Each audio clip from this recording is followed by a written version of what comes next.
My name is Loretta Beaumont. I am 52 years old. 4 years ago, on a Tuesday evening in November, I was standing in the ballroom of the Marriott Convention Center in Baton Rouge, Louisiana, in a dress that my daughter had helped me choose specifically because she said it was the color of someone who had already won, which was a deep burgundy that she said made me look like a woman who did not need anyone's permission for anything. And the governor of Louisiana said my name from the podium, and I walked across that stage, and I received the Louisiana Distinguished Public Service Award for my work in workforce development and economic recovery programming in St. Landry Parish. And when I turned to face the audience from the stage, I looked out at 412 people, and I found one face specifically, and I held what I found in the particular full way of someone who has been carrying something for a long time, and who is, in this specific moment, setting it down. The face belonged to Paulette Thibodeau Beaumont. She was my late husband's mother. She was 71 years old, and she was seated at a table in the third tier of the ballroom because her son Gerald, my husband's younger brother, worked for the Louisiana Department of Economic Development and had been invited as a departmental representative to the ceremony, and she had accompanied him, and she had not known when she dressed that Tuesday evening and got into Gerald's car and drove to Baton Rouge, that the name the governor was going to say was mine. I know this because Gerald told me afterward, in the specific, honest way that Gerald communicated when he was communicating something he believed I deserved to know. He called me the following morning. He said, "Loretta, I want you to know that Mama did not know you were being recognized. I did not tell her because I thought it might prevent her from coming, and I thought she needed to be there." I said, "Why did you think she needed to be there?" He said, "Because I have spent 12 years watching my mother be wrong about you, and I thought she needed to see the governor say your name." He paused. He said, "She cried. When he said your name, I want you to know that." I said, "What kind of crying?" He said, "The specific kind that comes from understanding something too late that you should have understood earlier." I said, "Gerald." He said, "Yes." I said, "Thank you for bringing her. Before I take you to the podium and before I take you to the night she threw me out of my husband's funeral, let me take you to the beginning.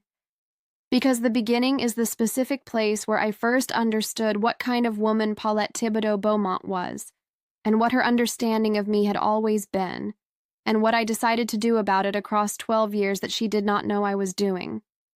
I grew up in Opelousas, Louisiana, the second of 5 children born to Calvin and Ruby Arsenault, who had built their lives in the specific way of Black Creole families in St. Landry Parish across the mid-20th century, organized around the Catholic faith and the particular community of their neighborhood, and the specific understanding that in a parish where the relationship between Black families and economic opportunity had always been complicated, education was the specific form of capital that nobody could take away. My father worked at the cotton compress for 26 years, and then for the parish school board in a facilities management role for 9 more. My mother taught first grade at a Catholic elementary school for 31 years, the specific long tenure of a woman who understood that first grade was where children first learned what school was, which meant it was where they first learned whether school was a place that believed in them, and she intended every child who came through her classroom to leave it, understanding that school believed in them. I learned to work from my father, and I learned to believe people were capable of more than they currently were from my mother, and these 2 specific inheritances are the direct explanation for everything I eventually built professionally.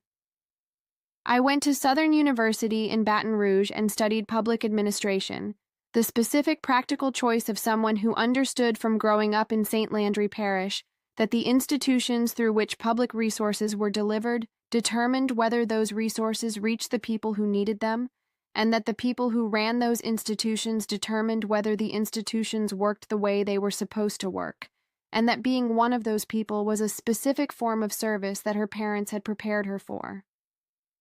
I graduated in the spring of the year I turned 22 and came home to Opelousas to work.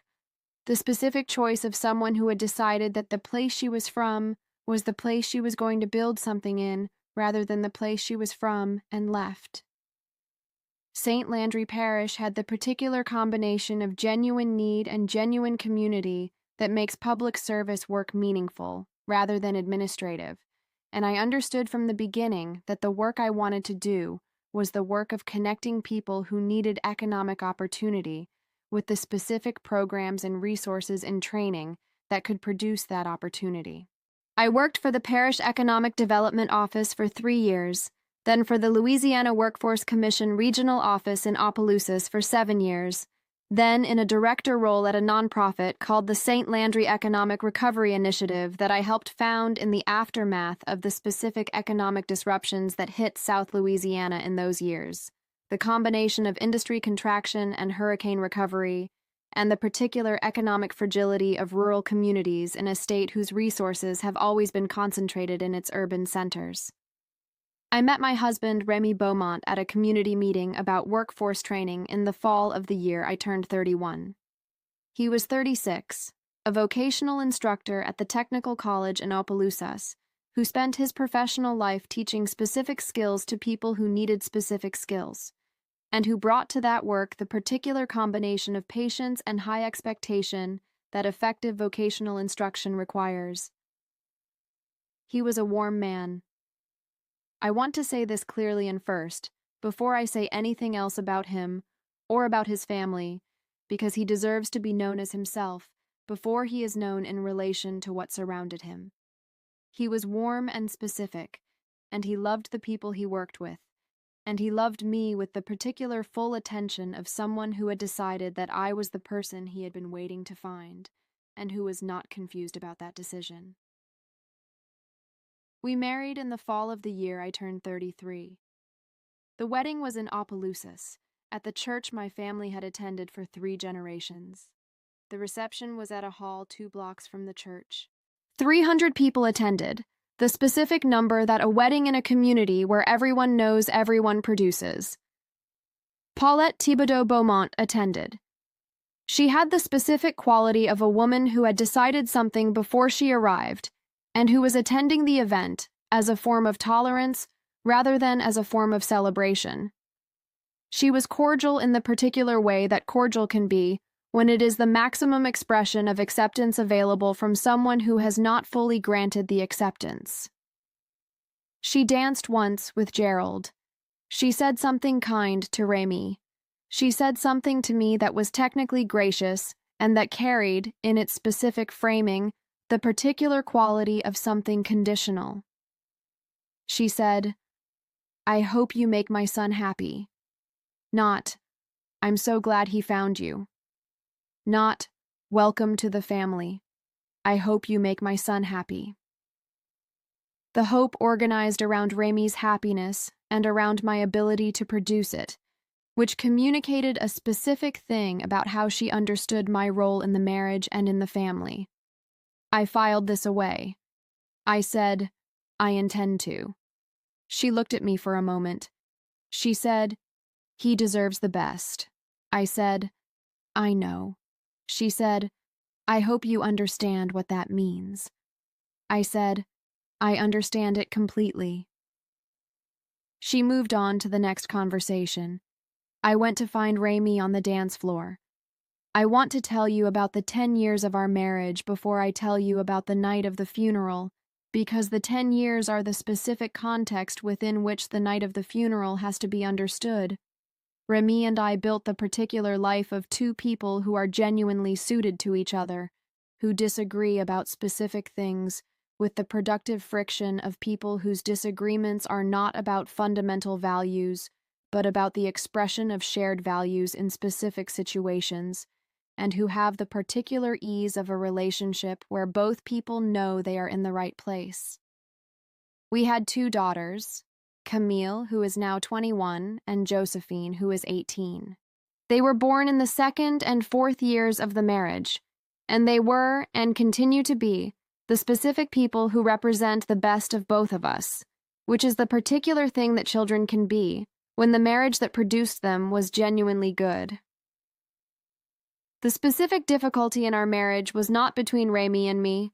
It was the particular difficulty that his family relationship produced, and I want to describe it accurately because the accuracy is what makes the night of the funeral comprehensible.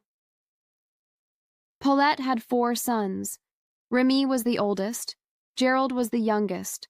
Between them were Theodore and Armand, who had built their lives in Baton Rouge and Lafayette respectively, and who maintained the particular relationship to their mother that adult children of strong-willed mothers sometimes maintain, which is a relationship of genuine love and frequent deference. Remy was the only son who did not defer to his mother on questions that were between him and me. This was not a source of pride for him. It was the specific difficult position of a man who loved his mother and understood her limitations and was not willing to allow her limitations to determine the terms of his marriage. Paulette had a specific framework for what constituted an appropriate wife for Remy, and I want to describe this framework honestly, rather than simply, because the honest description is more useful than a simplified account of a jealous mother-in-law. Her framework was organized around a specific idea of stability that was connected to a specific understanding of social position. She had grown up in a Creole family in St. Landry Parish that had, across several generations, accumulated the specific forms of local standing that come from land ownership and church prominence, and the particular social geography of a community where certain families occupied certain positions, and she had a specific understanding of which families and which women and which kinds of connections constituted the appropriate context for her oldest son. I was not from that context. My family was from Opelousas and had been in St. Landry Parish for generations and was well regarded in our own community, but we were not from the specific social tier that Paulette had imagined for Remy. My father had worked at the cotton compress. Paulette's late husband had owned property. This distinction, which to me was the specific and irrelevant accident of what family you were born into, was to Paulette a meaningful signal about the category of person I represented. She expressed this not through any single direct statement, because Paulette was too socially skilled for direct statements about class.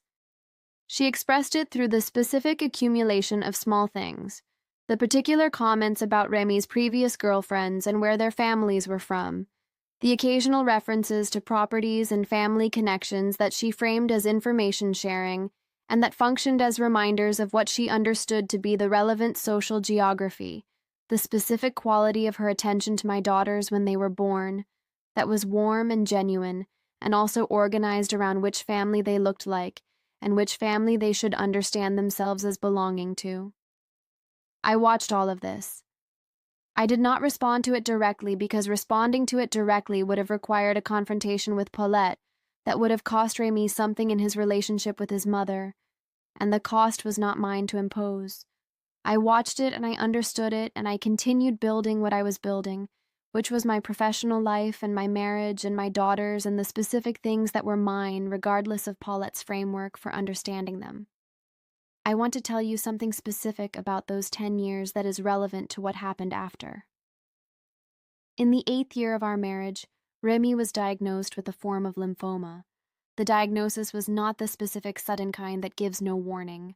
It was the kind that develops across a period during which the symptoms are present but interpretable as other things, and that is confirmed when the accumulation of symptoms produces a clinical picture that is unambiguous. He had been feeling the fatigue and the specific weight loss and the other signals that lymphoma produces for approximately 18 months before the diagnosis. He was 46 when he was diagnosed. The prognosis was what it was, the specific honest assessment of an oncologist who understood his patient's situation well enough to give him accurate information rather than comfortable uncertainty. Treatment was aggressive, and it was the specific difficult treatment that aggressive lymphoma requires, and Remy approached it with the particular focused patience of someone who understood that the work of managing his illness was work that needed to be done well. I was with him for every appointment and every treatment and every difficult night in the 2 years between the diagnosis and the night he died. This is not a remarkable statement. It is what you do when you are married to someone you love who is ill. But I want to say it because Paulette later said something that required the specific record of what those 2 years actually looked like to be available to anyone who was present for what she said. Remy died in March of the year our youngest daughter, Josephine, was 9. He was 48 years old. He died at home, in the house where we had built our life, in the early morning hours of a Tuesday in March, with me and Camille and Josephine present, and his brothers Gerald and Theodore who had come the night before, when we understood the end was close. I want to describe the specific quality of that morning accurately, because I think it deserves accuracy. He was at peace. I want to say this directly and without elaboration, because it is the most important thing about that morning, and it is simply true. The 2 years of his illness had given us time that sudden deaths do not give, time to say the things that needed to be said, and to be present together in the way that the time permitted, and to be certain, both of us, that the life we had built together was the life we had both meant to build. He died at peace, and I was holding his hand. The funeral was 4 days later, on a Saturday afternoon at the same church where we had been married, the specific symmetry of a life in one community. I want to tell you about the day of the funeral in the specific detail that the story requires, because the specific detail is what makes what happened comprehensible rather than simply dramatic. The morning of the funeral, I was at home with my daughters preparing for the service. Paulette had taken charge of several aspects of the funeral arrangements in the days preceding the service. The specific behavior of a woman for whom control of significant occasions was a primary form of expressing her role in her family. I had allowed this, partly because I understood that Remy was her son, and her grief was real, and organizing the funeral arrangements was one of the few things she could do for him in a situation where there was almost nothing to be done, and partly because I was spending my energy on being present with my daughters and on managing the specific grief of becoming a widow at 43, with 2 daughters who needed their mother to be present in a way that left nothing over for conflict with Paulette. The service was at 2. We arrived at 11:30 for the rosary and the time with family before the service, the specific gathering that Catholic funerals produce in the hours preceding the formal ceremony. Paulette was at the church when we arrived. She had been there since 9. She greeted my daughters warmly, the genuine warmth she always had for Camille and Josephine, which was one of the things I had always acknowledged about her. Whatever her feelings about me, they did not translate into her relationship with her granddaughters. She held Josephine for a long time because Josephine had her father's eyes, and this was a difficult day for everyone who had Remy in their faces. She greeted me with the particular quality of her greeting, which was correct and contained. What happened next occurred at approximately 12:45, while the family was gathering in the parish hall adjacent to the church for the reception before the service. Paulette asked me to step aside with her. I want to reproduce what she said as accurately as I can, because accuracy is the specific obligation of someone telling a story about words that were said and that had specific consequences. She said, "Loretta, I need to say something to you before this service, and I need you to hear it completely." I said, "All right." She said, "My son is gone, and the decisions that need to be made now about the family and the property and the future need to be made by the family. I want you to understand that what Remy had was built by our family over generations, and it belongs to this family in a way that is not changed by a marriage that lasted 10 years. I said, "Paulette." She said, "I am not finished." I said, "Continue." She said, "Theodore and Gerald and Armand and I have discussed this. We believe that the property and the accounts that came from Remy's family should return to the family. We are prepared to work with you on a legal arrangement that allows this to happen. What I need from you is your cooperation and your willingness to step back from decisions that are not yours to make." I said, "Paulette, Remy's property is part of his estate. His will is the document that determines what happens to it. I am his wife, and his daughters are his children, and his will reflects what he wanted. She said, "I know what the will says." I said, "Then you know that my daughters and I are the beneficiaries of his estate." She said, "I know what the will says.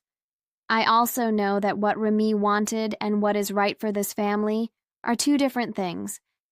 I said, "I believe that what Remy wanted and what is right for his children are the same thing." She said, "You were never what this family needed for Remy." I said this to him when he married you, and I am saying it to you now.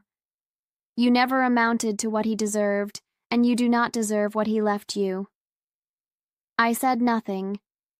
She said, "I am asking you, as his mother, to step away from the things that belong to the Beaumont family and to allow us to take care of what is ours."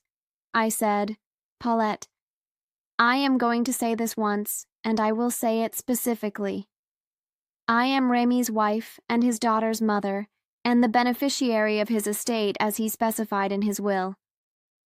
I am not going to step away from anything, and I am not going to have this conversation today, in this parish hall, 4 hours before my husband's funeral." She said, "Then when?" I said, "We are not going to have this conversation. Your son's estate will be administered according to his will. If you have legal concerns, you may consult with an attorney." She said, "You never amounted to anything before Remy, and you will not amount to anything without him." I looked at Paulette Thibodeau Beaumont. I said, "Excuse me." I went back into the parish hall. She followed me. In front of approximately 30 members of the Beaumont family and my own family who were gathered in the parish hall, she said, at a volume that was clearly audible to the room, "This woman does not belong at my son's funeral." The room was very quiet. Gerald crossed it in approximately 4 seconds. He was beside his mother and he said quietly and directly, "Mama, stop." She said, "Gerald." He said, "Stop.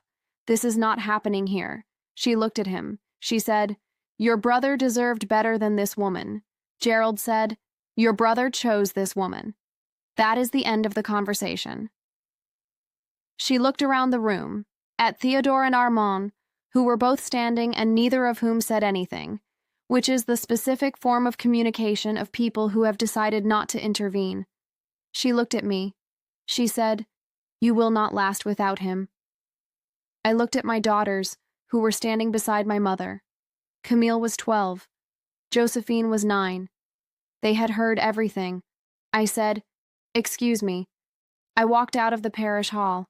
My mother came with me. We went outside and stood in the March air for approximately 10 minutes. My mother said, "Are you all right?" I said, "No." She said, "What do you want to do?" I said, "I want to bury my husband, and then I want to build something that makes that conversation irrelevant." She said, "That's my girl." We went back inside for the funeral. Let me stop here for a moment because I want to say something to you directly. Have you ever been told, in a public place by someone who meant it as a verdict, that you would not amount to anything without the specific support they were removing? Have you ever stood in a room where the words had been said in front of everyone who was supposed to be witnessing your grief and had to decide what to do with the words while also managing the specific work of burying someone you loved? Drop a comment and tell me where you are watching from and what time it is there. Because what I built across the 4 years between the funeral and the ballroom in Baton Rouge is the specific thing I want you to understand before I tell you about the governor saying my name. If you have not subscribed yet, please do. I want to tell you about the 4 years between the parish hall and the ballroom with the specific honesty that 4 years of building something deserves. The first year was the year of the estate and the legal process and the specific administrative work of widowhood, which is substantial and which falls on the surviving spouse at the specific moment when the surviving spouse has the least available capacity for administrative work. I had Remy's attorney, a man named Louis Tregre in Opelousas, who had known Remy for 20 years and who handled the estate with the specific protective care of someone who understood what was at stake and who was not going to allow the estate to be challenged successfully. Paulette's family retained an attorney, and made the specific legal inquiries that Paulette's statements in the parish hall had previewed. Louis Trégray handled these with the efficient precision of someone who had a clear will from a man who had been legally competent at the time of its execution and who had made his wishes specific. The legal inquiry did not produce a challenge, and it did not produce a result other than the estate being administered according to Remy's will. I do not want to spend significant time on this because I think the legal process is the less interesting part of the story. What I want to tell you about is what I was building professionally in the 4 years after the funeral, because that is the specific thing that made the Tuesday evening in Baton Rouge possible. In the months after Remy died, I was on leave from the nonprofit. I returned to work in the fall of the first year, the specific return of someone who has understood that work is not an escape from grief, but a form of engagement with the world that grief can coexist with, and that the specific work I did, connecting people who needed economic opportunity with the programs and resources and training that could produce that opportunity, was the kind of work that continued being necessary regardless of my personal circumstances. What changed in the fall of my return was not the nature of the work, but my understanding of the scale at which I wanted to pursue it. I had spent 11 years before Remy's death doing the specific programmatic work of workforce development and economic recovery in St. Landry Parish.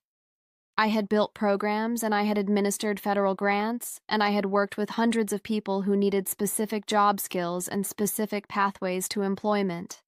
And across those 11 years, I had developed an understanding of the specific barriers that prevented the work from having the scale of impact that the need in South Louisiana required.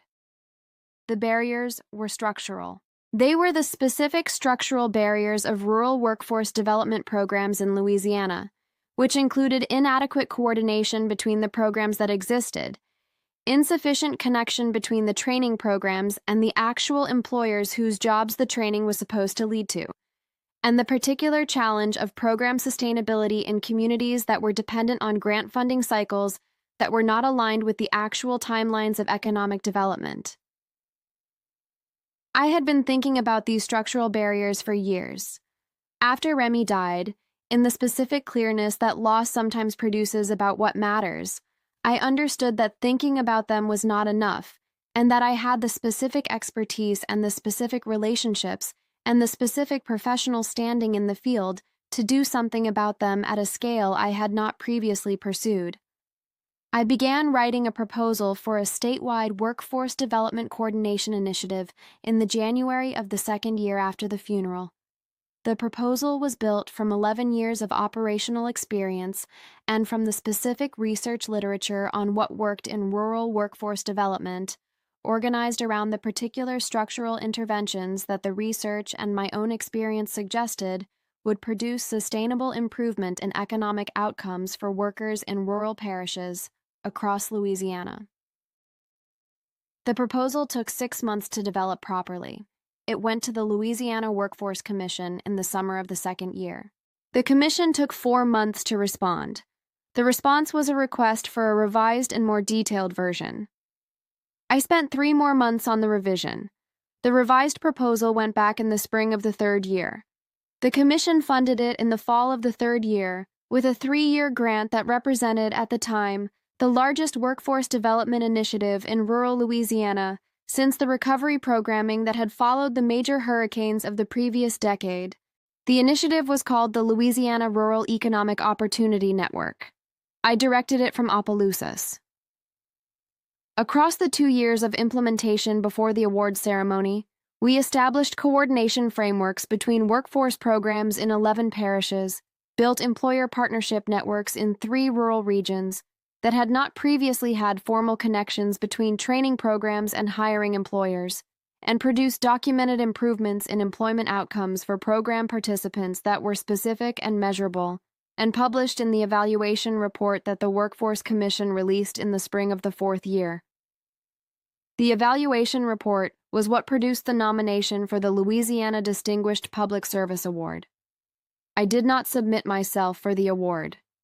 The Workforce Commission's evaluation team submitted the nomination based on the documented outcomes of the initiative and the specific work I had done to build the coordination framework from scratch. I learned I had been nominated in the summer of the 4th year. I learned I had been selected in September. The ceremony was in November. I did not tell Paulette. I did not tell Theodore or Armand. I told Gerald, because Gerald had been present at the funeral and had been the specific person who had stood between me and the continuation of what Paulette was doing in that parish hall, and because Gerald deserved to know. Gerald said, "Loretta, that is something." I said, "I wanted you to know before the ceremony." He said, "Is there anything you need?" I said, "Just come if you can." He said, "I'll be there." He said, "Can I bring Mama?" I sat with this question for a moment. I said, "Yes." He said, "She doesn't know." I said, "I know she doesn't know." He said, "Will it be all right?" I said, "I don't know, but she should be there." He said, "Why?" I thought about 4 years. The proposal and the revision and the commission's funding and the 11 parishes and the employer partnerships and the evaluation report. I thought about Camille and Josephine sitting in the front row at the ceremony and seeing the governor say their mother's name. I thought about what my mother had said in the March air outside the parish hall, while my husband was lying in the church 100 feet away. I said, because she was wrong about me and she needs to see that, and I think honestly that she needs to see it now while there is still time for it to mean something. Gerald said, "You're a generous woman, Loretta." I said, "I'm a practical woman." Generosity and practicality are the same thing sometimes. He said, "I'll bring her." The ceremony was on a Tuesday evening in November. The ballroom of the Marriott Convention Center in Baton Rouge, 412 people, the specific gathering of Louisiana public servants and community leaders, and the particular families and colleagues who attend these occasions when someone they know is being recognized. My daughters were in the front row. Camille was 16 and had worn the specific dress of a young woman attending an occasion that she understood was important. Josephine was 13 and had worn what Josephine wears to everything, which is her own specific choice made with complete confidence, and which on this evening was a deep green that she said she had chosen because it was her father's favorite color. My mother was there. My sisters were there. 3 of my colleagues from the Workforce Commission Initiative were there. Louis Tregre was there. Gerald and Paulette were in the 3rd tier of the ballroom. The ceremony took approximately 2 hours. There were 7 award categories, and I was the 3rd recipient in the workforce development category. When my name was called, I walked to the stage and received the award from the governor and turned to face the audience, and I did the specific thing I had been doing all my professional life in every room where something important was happening, which was to look at the room and understand what was in it. I found Camille and Josephine first. Camille was smiling the particular smile of her father, the specific warm, contained expression that Rémi had when something moved him. Josephine was crying, which was not unusual for Josephine, who has always felt things at their full volume. I found my mother. She had the expression she has had at every significant moment of my adult life, which is the expression of a woman watching her daughter be exactly what she raised her to be. I found Gerald. He was looking at me with the particular quality of someone who has been waiting for a specific moment and who is receiving the moment with the full attention it deserves. And then I found Paulette. I want to describe what I saw on Paulette's face with the specific accuracy that this story requires, because what I saw was more complicated than anything a simplified account would produce. She was crying. Gerald had told me this would happen, and I believed him, and I was still not fully prepared for the specific quality of it, which was not the crying of a woman who was unhappy or who was in distress.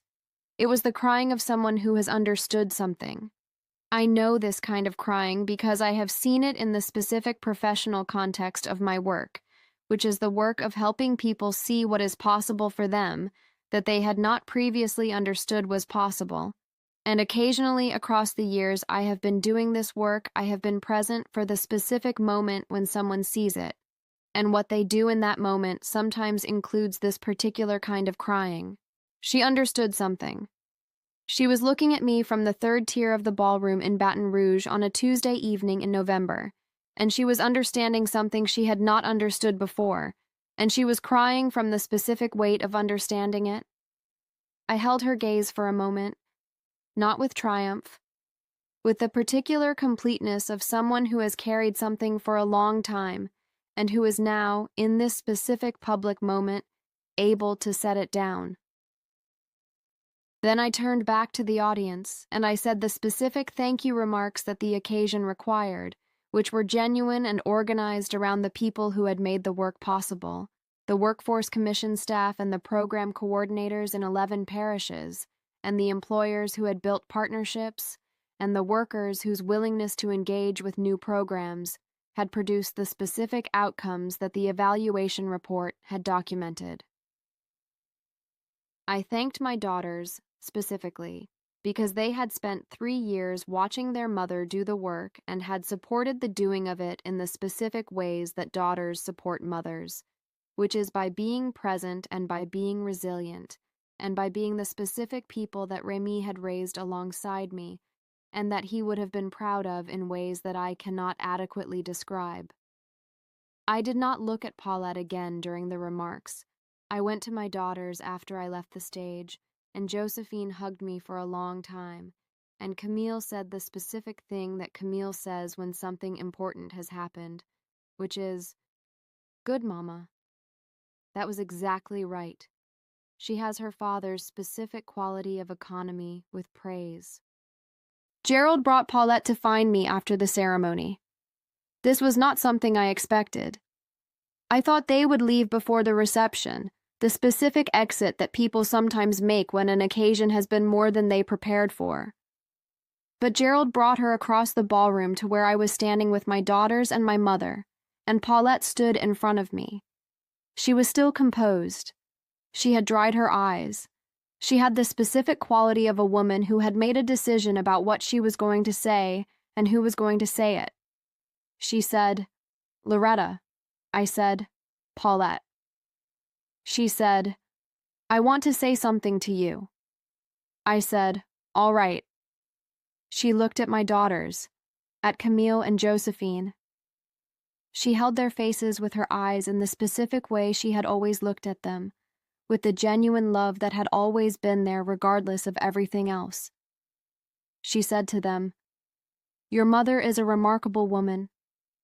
I want you to know that I understand this now. I did not always understand it, and I said things that were wrong and that cost your family something they should not have had to pay, and I am sorry for that. Your father knew what he had. He was right." Josephine looked at her grandmother. She said, with the specific directness of a 13-year-old who has her father's warmth and her mother's precision, "I know, Grandma Paulette."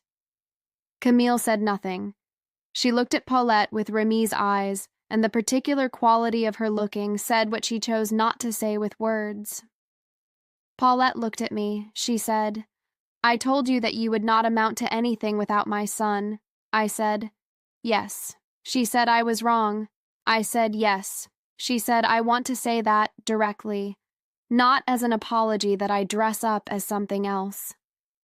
I was wrong about you from the beginning. I was wrong about what you were and what you were going to build and what my son knew when he chose you. I was wrong, and I am sorry." I looked at Paulette Thibodeau Beaumont, 71 years old, standing in a hotel ballroom in Baton Rouge on a Tuesday evening in November, saying the specific true thing that I had been waiting to hear for 12 years. I said, "Thank you for saying it directly." She said, "It's the least you deserve." I said, "Paulette, your son loved you. He understood what you were and he loved you anyway, which is what people who are genuinely good do. I think about that sometimes. What he could hold with love that other people couldn't hold at all." She was quiet. She said, "He was better than I deserved." I said, "He was what you raised. The best of what you raised." She looked at me for a long time. She said, "You did that on purpose." I said, "Yes." She said, "Why?" I said, "Because you are Camille and Josephine's grandmother, and because your son loved you, and because the truth is that you are not entirely wrong, that some of who he was came from you, and I am not willing to pretend otherwise, just because of what happened between us." She said, "You're a more generous woman than I gave you credit for." I said, "I'm a practical woman." Generosity and practicality are the same thing sometimes. She looked at me with an expression I had never seen from her before, the specific expression of someone encountering someone else with their full attention for what might be the first time. She said, "Remy knew what he had." I said, "Yes, he did." She extended her hand. Not a hug, not an embrace. A hand. The specific formal gesture of two women who have not been kind to each other, and who are acknowledging something real without pretending it means more than it does. I shook it. She said, "You'll bring the girls to see me." I said, "Yes." She said, "Good." She went with Gerald. I turned to find my daughters behind me, both of them watching. Josephine said, "Was that okay, Mama?" I said, "Yes, baby." That was exactly what it needed to be.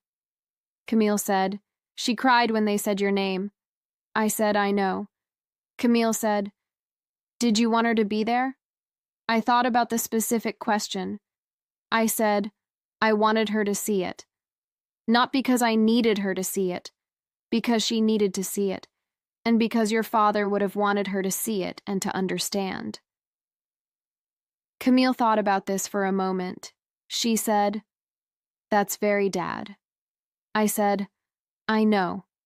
That's where I got it from." I want to tell you what the years since the ceremony have been, because honesty requires telling the ending as fully as the beginning. My mother died in the year after the ceremony, at 81, in Opelousas, in the house where she had raised 5 children and taught 31 years of first graders and maintained the specific faith that the people she loved were capable of more than they currently were. She died knowing about the ceremony and knowing about the award and knowing what I was building. I was with her at the end, the specific continuation of the pattern of presence that she had established across my entire life. The Louisiana Rural Economic Opportunity Network was renewed for a second 3-year grant in the year after the ceremony. We are in the second year of the renewal. The 11 parishes have become 14. The Employer Partnership Network has expanded to 5 rural regions. The outcomes documented in the most recent evaluation report are the specific kind that produce additional nominations and additional recognition and additional funding, the particular compounding that happens when work is both good and documented. Camille is in her second year at Southern University, studying public health. She told me in the fall of her first year that she had chosen public health because it was the specific intersection of what I do and what her father did, which is to build the systems that allow people to be healthy in the full sense of the word, which includes economic health and educational health and the particular forms of flourishing that public systems either enable or prevent. I told her that was one of the best things she had ever said to me. Josephine is in her second year of high school. She is applying to universities in the spring. She wants to study architecture. She told me this in the fall, and I thought about the specific convergence of Remy's precision and my attention to how systems shape people, and I understood immediately where it came from. Paulette comes to Opelousas twice a year now. She spends time with Camille and Josephine. She and I are not close in the specific way of close relationships. We are the specific thing that we can be, which is 2 women who loved the same man and who are doing the specific work of being present for the people who need both of us to be present. That is enough. It is more than I expected. Gerald told me last year that Paulette had kept the program from the awards ceremony. He said she had it in her living room, in a frame, alongside the family photographs. He said, "She doesn't say anything about it to anyone who comes to the house. She just has it there." I said, "That's fine." He said, "Does it bother you that she doesn't talk about it?" I said, "No. She knows what it means. That's what matters." He said, "Loretta, can I ask you something?" I said, "Yes." He said, "Why didn't you fight her harder?" After the funeral, over the estate, over what she said. You had the legal position. You could have made it much more difficult for her. I sat with that question. I said, because I was building something, and fighting her would have used the energy I needed for the building. He said, "That's all?" I said, "That and the fact that she was grieving. She was wrong and she was grieving. And sometimes wrong people who are grieving say things that the grief is saying, rather than things the person would say in a different context. I was not going to use the resources I needed for my daughters and my work, fighting something that was going to resolve itself through the specific passage of time and the specific quality of the work I was doing." He said, "You knew it would resolve itself."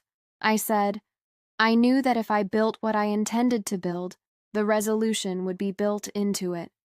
He said, "And if you hadn't won the award?" I said, "I would have built it anyway. The award was not the point. The work was the point." He said, "The award was just when Mama could see it." I said, "Yes." He said, "She saw it." I said, "She did."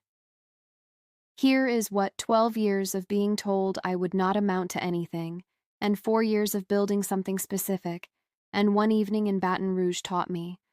I know that the people who tell us we will not amount to anything are very often people who are afraid, and that the fear is doing most of the work in what they say, and that understanding this does not make what they say cost less, but does make it more possible to receive it as information about them, rather than as information about you. I know that building is the specific answer to dismissal, not as revenge, not as proof, but as the natural consequence of deciding that what you intend to build is worth the time and the specific patient effort it requires, and that the building will eventually speak for itself in a context that makes its meaning legible to the people who most need to see it, even if you cannot arrange that context yourself.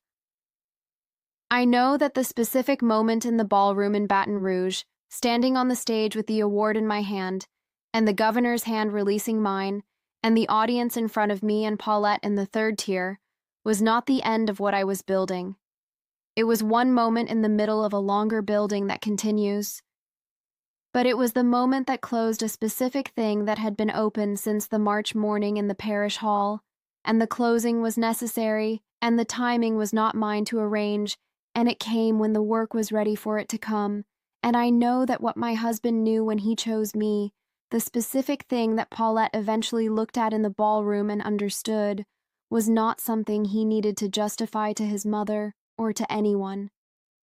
He knew it, and I knew it, and the 12 years and the 4 years and the work spoke it in the specific public language that a governor saying your name in front of 400 people speaks, and that was enough. That is my story. A parish hall in March and words that cost something. 4 years of building something that the words could not touch. A ballroom in November and a name said out loud, and a hand extended by a woman who understood finally what her son had always known. If this reminded you of something you built in the years after someone told you that you would not, I want to hear from you. Drop it in the comments. Share this with someone who is in the years between the telling and the answer, who needs to know that the answer is in the building and the building takes the time it takes. Hit subscribe, and I will see you in the next one.